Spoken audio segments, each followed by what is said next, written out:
નમસ્કાર વિદ્યાર્થી મિત્રો, આજે આપણે નીટના લેક્ચરમાં સહલગ્નતા અને પુનઃસંયોજનના ટોપિકની ચર્ચા પર થોડા આગળ વધીએ તો જનીનોની સીસ ગોઠવણી અને ટ્રાન્સ ગોઠવણી શું છે એની ચર્ચા કરીએ. તો જનીનોની સીસ ગોઠવણી અને ટ્રાન્સ ગોઠવણી.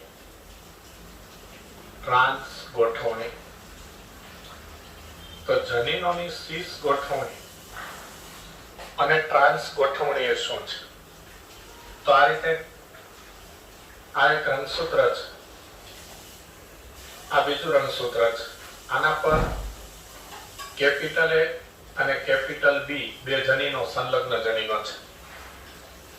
તેના સમજાત રંગસૂત્ર પર એટલે કે જોડના બીજા રંગસૂત્ર પર સ્મોલ એ અને સ્મોલ બી આ બે રંગસૂત્રો છે. તો આપણને સ્પષ્ટ ખ્યાલ આવે છે કે સમજાત રંગસૂત્રોની જોડમાંથી એક રંગસૂત્ર પર બંને પ્રભાવી સંલગ્ન જનીનો હોય અને સમજાત રંગસૂત્રના બીજા રંગસૂત્ર પર સમજાત રંગસૂત્રોની જોડના બીજા રંગસૂત્રો પર બંને પ્રચ્છન્ન જનીનો હોય. તો આવી ગોઠવણીને જનીનોની સીસ ગોઠવણી કહેવાય. એટલે એક રંગસૂત્ર પર બે પ્રભાવી સંલગ્ન જનીન હોય અને જોડના બીજા રંગસૂત્ર પર બે પ્રચ્છન્ન સંલગ્ન જનીનો આવેલા હોય તો જનીનોની આવી ગોઠવણીને સીસ ગોઠવણી કહેવાય. આ વાસ્તવિક ગોઠવણી છે, એટલે કે આમાં વ્યતિકરણ કેવું ના થયેલું, એટલે આ જનીનોની વાસ્તવિક ગોઠવણી છે. આમાં બે પ્રકારના જન્યુ ઉત્પન્ન થાય. પ્રજનન કોષોની ઉત્પત્તિ સમયે આ બંને રંગસૂત્રો જોડમાંથી છૂટા પડે એટલે બે પ્રકારના જન્યુ ઉત્પન્ન થાય. એક આ રીતે કેપિટલ એ કેપિટલ બી અને સ્મોલ એ સ્મોલ બી. તો બે પ્રકારના જન્યુ ઉત્પન્ન થાય. હવે ટ્રાન્સ ગોઠવણીની વાત કરીએ તો આ રીતે એક રંગસૂત્ર પર એક લક્ષણનું પ્રભાવી જનીન અને બીજા લક્ષણનું પ્રચ્છન્ન જનીન અને જોડના બીજા રંગસૂત્ર પર એક લક્ષણનું પ્રચ્છન્ન જનીન અને બીજા કોઈ લક્ષણનું પ્રભાવી જનીન હોય તો તેને જનીનોની ટ્રાન્સ ગોઠવણી કહેવાય. તો આ રીતે એક રંગસૂત્ર પર આવેલા બે સંલગ્ન જનીનોમાં એક લક્ષણનું પ્રભાવી જનીન અને બીજા લક્ષણનું પ્રચ્છન્ન જનીન હોય તથા બીજા રંગસૂત્ર પર એક લક્ષણનું પ્રચ્છન્ન જનીન અને બીજા લક્ષણનું પ્રભાવી જનીન હોય તો આવી ગોઠવણીને ટ્રાન્સ ગોઠવણી કહેવાય. આ વાસ્તવિક સ્વરૂપ નથી, પણ વ્યતિકરણથી નિર્માણ પામે છે. વ્યતિકરણથી નિર્માણ પામે છે. એટલે આ રીતે ટ્રાન્સ ગોઠવણી છે એ જનીનોની વાસ્તવિક ગોઠવણી નથી, પરંતુ તે વ્યતિકરણથી શક્ય બને છે.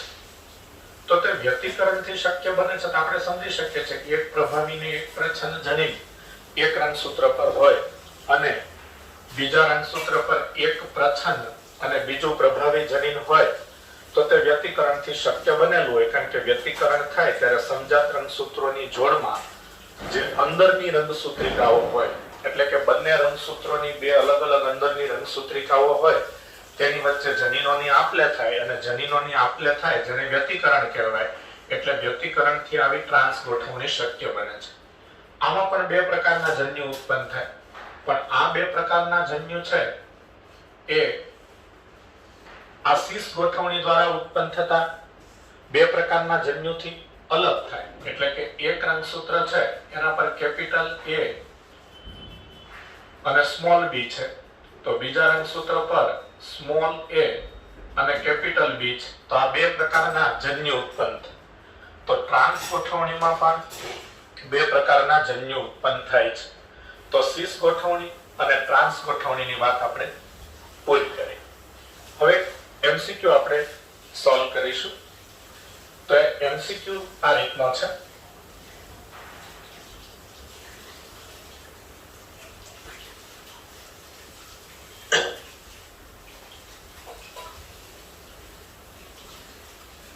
એક સજીવ કે જે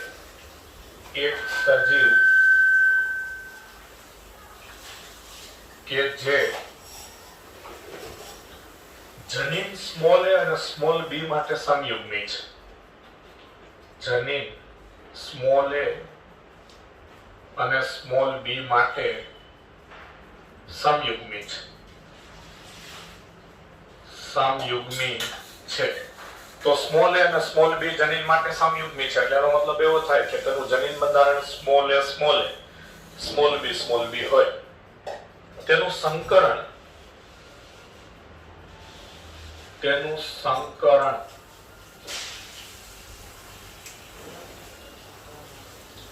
શુદ્ધ જંગલી જાત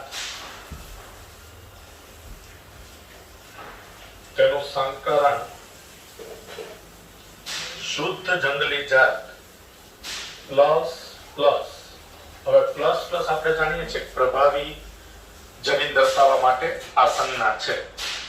સાથે કરવામાં આવે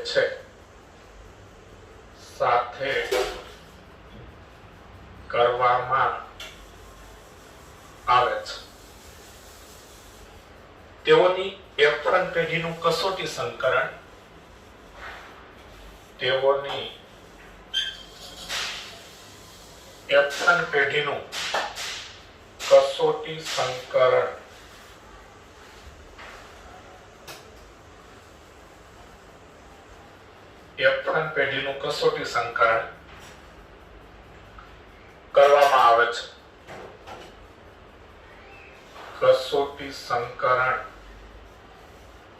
કરવામાં આવે છે. તો F1 પેઢીના સજીવનું આપણે જાણીએ છીએ કસોટી સંકરણ કરાવાય છે. કસોટી સંકરણના પરિણામો નીચે મુજબ છે. તો કસોટી સંકરણના પરિણામો દર્શાવીએ તો plus small a small b જનીન બંધારણ વાળી સંતતિઓ 956 956 પ્રાપ્ત થાય છે. સ્મોલ a b જનીન બંધારણ વાળી સંતતિઓ 944 પ્રાપ્ત થાય છે. પ્લસ a અને ab વાળી સંતતિ 293 પ્રાપ્ત થાય છે. અને પ્લસ b અહીં પ્લસ a નહીં તો પ્લસ b અને ab એ 293 પ્લસ a અને ab જનીન બંધારણ વાળી સંતતિ 307 પ્રાપ્ત થાય છે. હવે પહેલા તો આ સંતતિઓનો આપણે અત્યારથી જ ટોટલ મેળવી લેવો જોઈએ કે આ બધી સંતતિઓની કુલ સંખ્યા કેટલી છે. તો આપણને ખ્યાલ આવે 293 307 એટલે 600 થાય અને 900 900 18 56 અને 44 એ 100 એટલે 1800 અને 100 એટલે 1900 વત્તા 600 એટલે આ બધી સંતતિઓ 2500 જેટલી 2500 જેટલી કુલ સંતતિઓ છે. હવે આ 2500 જેટલી કુલ સંતતિઓમાં પ્લસ સ્મોલ a b બંધારણ વાળી સંતતિઓ 956 પ્રાપ્ત થાય છે. સ્મોલ a b જનીન બંધારણ વાળી સંતતિ 944, સ્મોલ b a b જનીન બંધારણ વાળી સંતતિ 293, સ્મોલ a b જનીન બંધારણ વાળી સંતતિ 307 પ્રાપ્ત થાય છે. હવે જવાબ આપણે શું આપવાનો છે? તો પુનઃ સંયોજનની ટકાવારી અને સંલગ્ન જનીન વચ્ચેનું a અને સંલગ્ન જનીનની ગોઠવણ b શોધો. એટલે એવું કહેવા માંગે છે તમારે બે સવાલના આમાં જવાબ આપવાના છે કે જનીન a અને b વચ્ચેનું અંતર એટલે કે આ સ્મોલ a અને b વચ્ચેનું અંતર જનીન સ્મોલ a અને સ્મોલ b વચ્ચેનું અંતર કેટલા એકમ એટલે કે કેટલું થાય અને જનીનોની ગોઠવણી તો હમણાં આપણે ભણી ગયા કે સીસ ગોઠવણી અને ટ્રાન્સ ગોઠવણી એમ બે પ્રકારની ગોઠવણી જનીનોની હોય છે. તો હવે સૌપ્રથમ આપણે આના માટે આખો ચાર્ટ બનાવીશું. તો આના માટે આપણે ચાર્ટ બનાવીએ તો આપણને ખ્યાલ આવે છે કે પિતૃ પેઢી છે, પી પેઢી, તો પી પેઢીનું રંગસૂત્રીય બંધારણ આપણે લખીએ તો પી પેઢીના રંગસૂત્રીય બંધારણમાં આ રીતે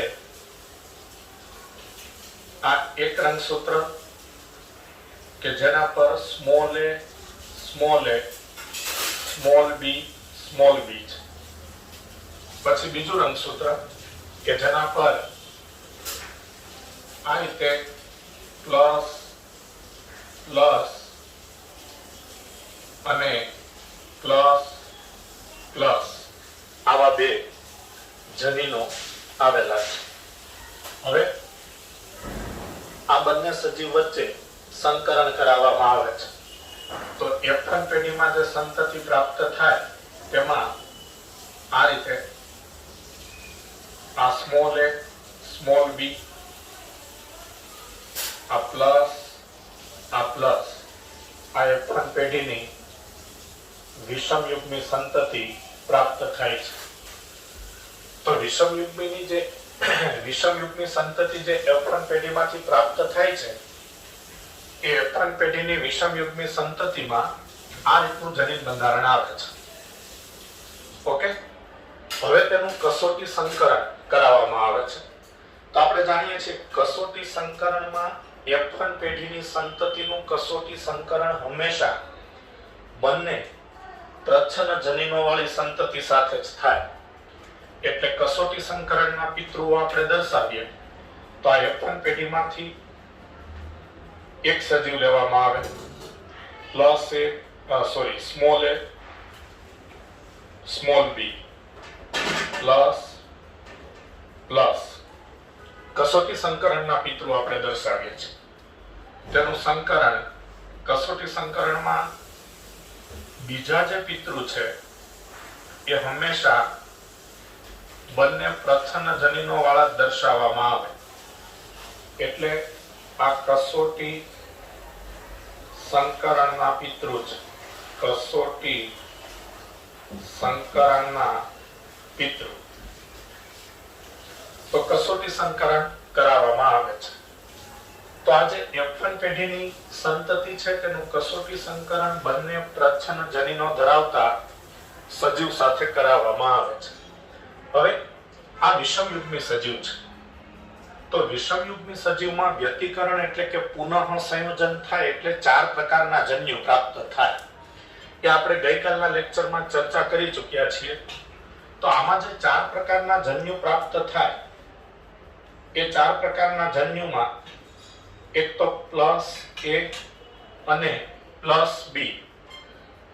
વ્યતિકરણ થવા માટે વિદ્યાર્થી મિત્રો તમે જાણો છો કે સમજાત રંગસૂત્રોની અંદરની રંગસૂત્રિકાઓ વચ્ચે સ્વસ્તિક ચોકડી બને અને પછી એ સ્વસ્તિક ચોકડીના સ્થાનેથી સમજાત રંગસૂત્રો દૂર ખસે એટલે રંગસૂત્રિકાના ટુકડાની અદલાબદલી થાય અને રંગસૂત્રિકાના ટુકડાની અદલાબદલી થાય એટલે વ્યતિકરણ દ્વારા જનીનોના નવા જોડાણ શક્ય બને. તો જનીનોના જે નવા જોડાણ શક્ય બને છે એમાં અહીંયા આપણે દર્શાવી શકશું આ રીતે સ્મોલ a અને પ્લસ. એટલે સ્મોલ a આ રંગસૂત્રનું જનીન છે અને આ પ્લસ જનીન છે એ આ બીજા રંગસૂત્રમાંથી આવી ગયું. હવે એવી રીતે પ્લસ અને સ્મોલ b, પ્લસ અને સ્મોલ b. તો સ્મોલ b આ પ્રથમ રંગસૂત્રનું જનીન છે અને પ્લસ જનીન આ બીજા રંગસૂત્રનું છે. અને ચોથા પ્રકારનો જન્યુ પ્લસ પ્લસ આ 4 પ્રકારના જન્યુ ઉત્પન્ન થાય. આ પિતૃ દ્વારા તો બધા જન્યુ એક જ પ્રકારના ઉત્પન્ન થશે. સ્મોલ a એક જ પ્રકારના જન્યુ ઉત્પન્ન થશે, સ્મોલ a, સ્મોલ b. તો આ જન્યુ ઉત્પન્ન થયા. તો જન્યુના નિર્માણ સમયે વ્યતિકરણ થવાને કારણે 4 પ્રકારના જન્યુ ઉત્પન્ન થાય છે. હવે આપણે ફલનની શક્યતા દર્શાવી તો આ જન્યુ અને આ જન્યુ વચ્ચે ફલન થાય તો plus small a small b અને સ્મોલ a સ્મોલ b, તો સ્મોલ a સ્મોલ b આવું જનીન બંધારણ ધરાવતી સંતતિઓ 944 પ્રાપ્ત થાય છે. 944.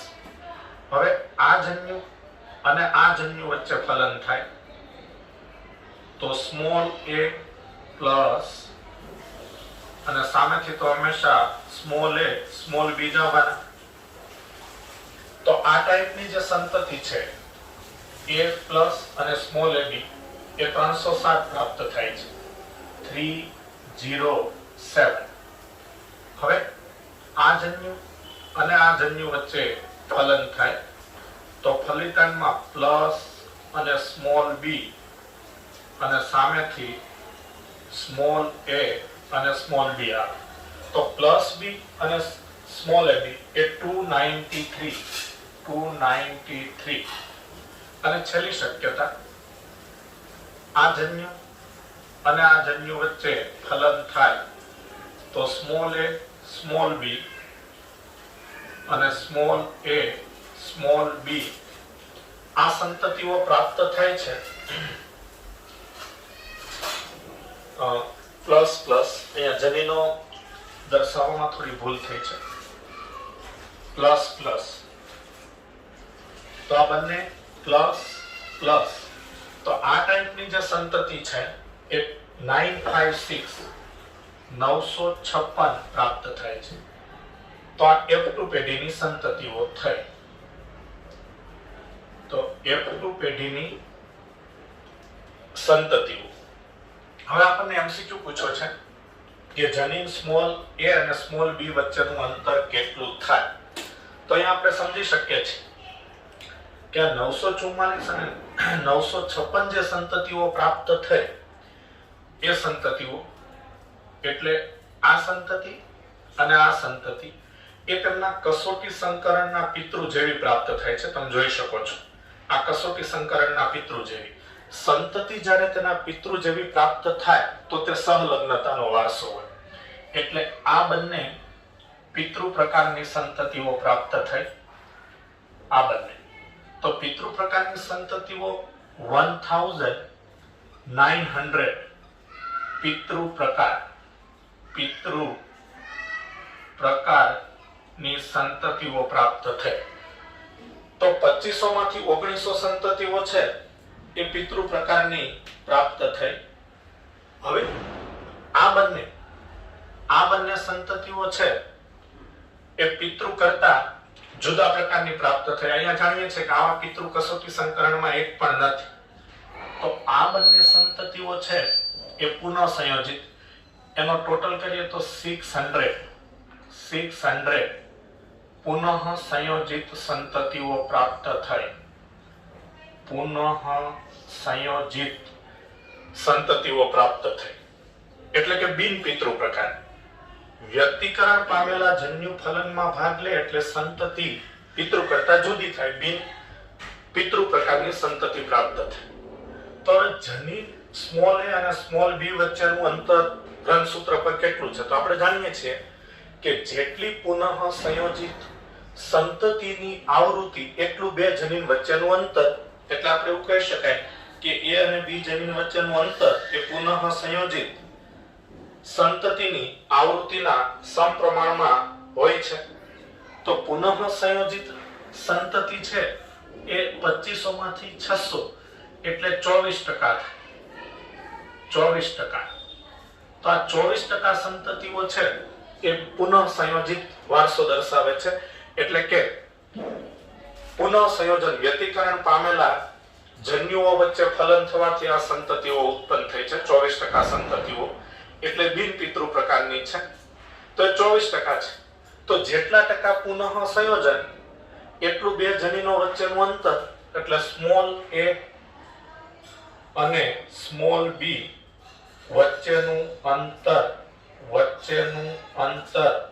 24 એકમ અથવા 24 સેન્ટીમોર્ગન, 24 સેન્ટીમોર્ગન.